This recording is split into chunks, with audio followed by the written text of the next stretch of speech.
Well, pleased to have with us in studio tonight, Tom Hornish, the president and CEO of the Outdoor Channel. And Tom, thanks so much for coming in studio. Thanks, Cam. Glad to be here. Absolutely. Let's talk a little bit about what the Outdoor Channel is up to these days. Well, we just went through a management change. I moved into the president and CEO position here about a month and a half, almost 2 months ago. I've actually been with the company for over 7 years, so very familiar with what the company's doing and what we're trying to go to or where we're trying to go to. But what I want to do as the new president and CEO is really take the company into a new realm or a new type of shows that would appeal to staying with the core, hunting, fishing, shooting, outdoor motorsports, but still broaden it and bring in a new group of audience and viewers that would want to watch our shows and get excited about it. I keep talking a lot about building up the drama, building up the competition, and building a show that maybe not the true core hunting outdoorsman would still want to watch and be excited about. So that's where we're really trying to go, Cam, and we're excited about being able to have this opportunity. My board of directors and everybody is behind it. So we're playing with it. It doesn't happen overnight. Right. So we've got some exciting things we think that we're going to build over the next 2-3 years. Oh, that sounds really fascinating to me because this is something we talk about so much on this program, sort of the cultural side of the shooting sports and of gun ownership. And this is something we've really seen, I think, in the television landscape over the past few years. You've started to see shows on, let's say, the Travel Channel or the Discovery Channel. All of a sudden, there's somebody shooting a rifle. Hey, there's somebody going hunting on the Travel Channel. I haven't seen that before. So, in other words, it sounds like you believe there's an opportunity to capture that audience that may be right now watching the Travel Channel and saying, ooh, this is interesting. I haven't really seen hunting before. Where else is it? Exactly, and bring them over to the Outdoor Channel. Exactly. But we're actually the ones that started it, if Absolutely. you will. And we've got shows that are moving over to some of the more major networks, if you will, which I think is a good testimony to what kind of shows that we actually have on our channel when they move to a more major channel.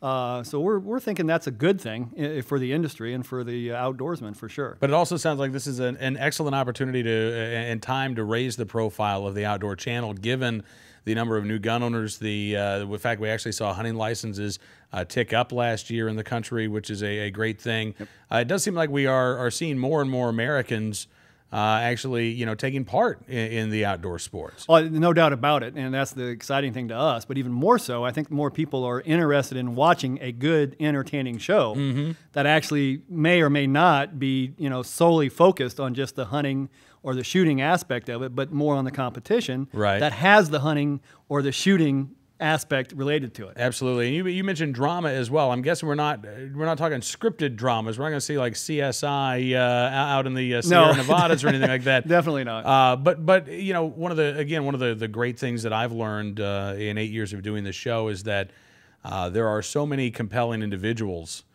within the hunting and outdoor community. And so I'm guessing, are we talking about sort of reality style shows? Somewhat. I mean, and one of my main mantras with my programming group is character development. People watch shows, number one, to be entertained, but number two, they want to know who that person is. What do they do? How do they think? How do they react? What's some of their pluses? What's some of their minuses? They really want to know that person. So we're really focused on developing that character and explaining to the viewer that nobody's a saint. There might be some things that they're not always doing things right. Right. Those kind of things that we think will be appealing to our viewers. Oh, this is fascinating. Now, you are a life member of the NRA yourself. I am. Right? Yep. I just moved up to an endowment member a couple years ago. Congratulations. Thanks. And the Outdoor Channel is going to be out at the NRA annual meetings. You bet. Yeah, we're looking excited to that. We're excited about that. We've been there for over 10 years as a sponsor.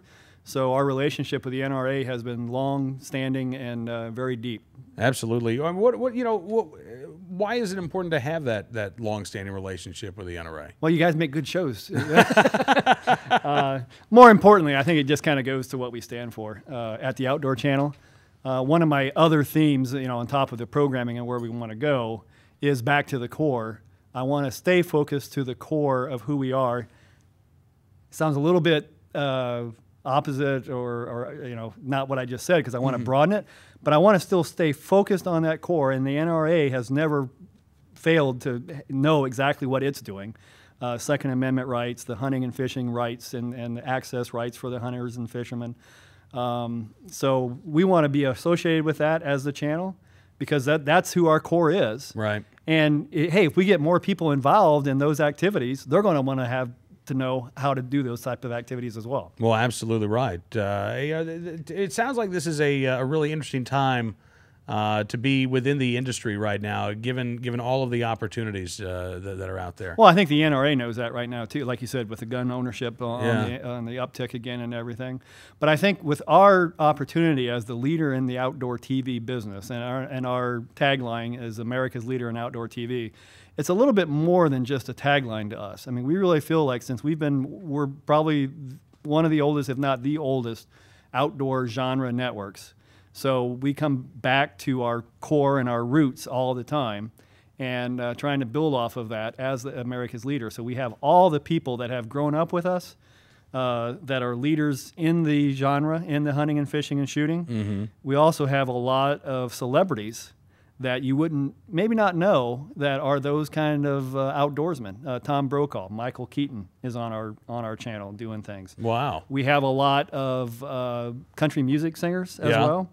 Craig Morgan is one that is really good. We have Ted Nugent. I wouldn't call him country, obviously, but Ted's a great guy. I know he's got a strong affiliation with the NRA as well.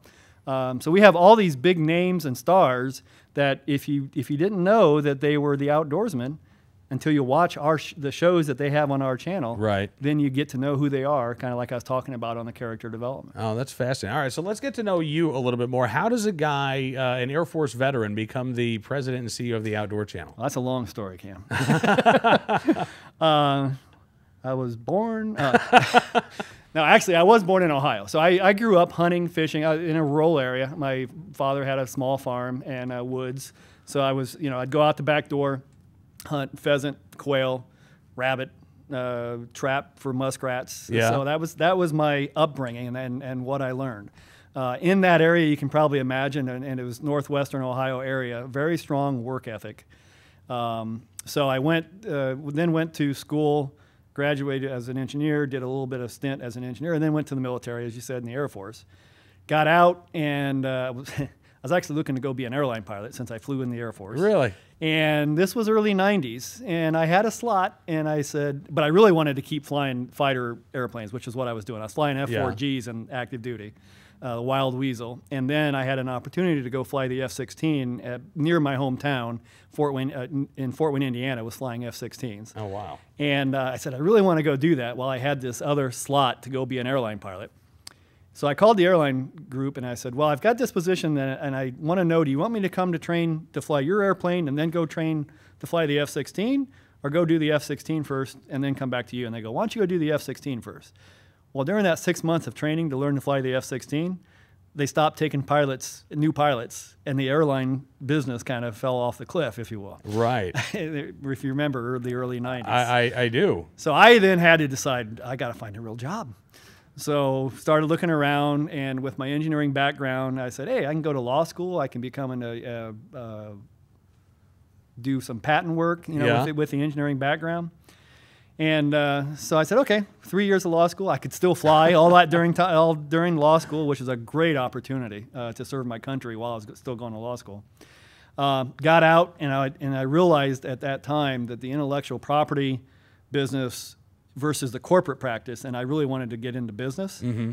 I wanted to go do the corporate practice. It was clear as a bell for me after I got out of law school. So I practiced in Chicago, moved to San Diego with a firm, and that firm ended up actually about 7 years later not making it, and got picked up with another firm, and they had a client called the Outdoor Channel. And I was working probably 80% of my time with that new firm. And over the course of those couple years, got to know the management team that was there very, very well. And they said, our GC left a little while back, and I was there when the GC left. And they said, would you like to join us? And I go, yeah, I think that'll be good. Oh, wow. And it was really somewhat of a soul-searching decision for me, because I had two small kids at the time. Having that upbringing that I had from Midwest in Ohio, and a strong work ethic, having that experience, I wanted my kids in San Diego and an urban area to have some connection to who I was and what I had and what that lifestyle was like. So right. I said, this will be great. I can go get back into the hunting and fishing, and my kids will now know what it is, to have the respect for the guns, respect for the animals, respect for the outdoors. And that has really paid off as far as with my kids, and they probably would have never had that experience before. So it was really a personal decision for me, for family reasons, to get in with the Outdoor Channel. And I joined them as general counsel, and then that was 7 years ago, or 7 years and a couple months. And over that time period, it just evolved into, I took on more and more of the business side of things from the legal.